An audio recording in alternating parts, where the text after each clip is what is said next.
দেখেন এদিকে মানুষ ছাগল কত পালন করছে। এদিকে এক একটা মানুষ মিনিমাম 20টা 30টা করে ছাগল লালন পালন করে, কারণ এদিকে খাওয়ার কোনো অভাব নেই।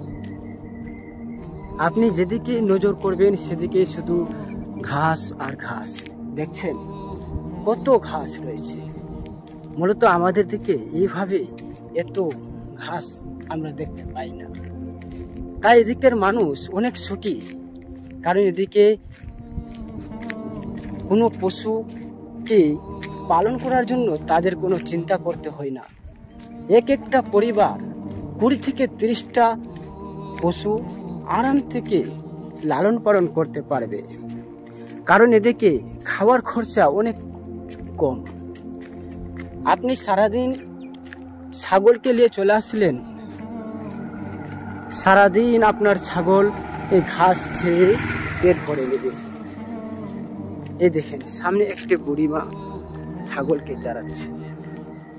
সে একাই না হলেও সেখানে 10টি ছাগল, সে 10টি ছাগলকে নিয়ে রয়েছে।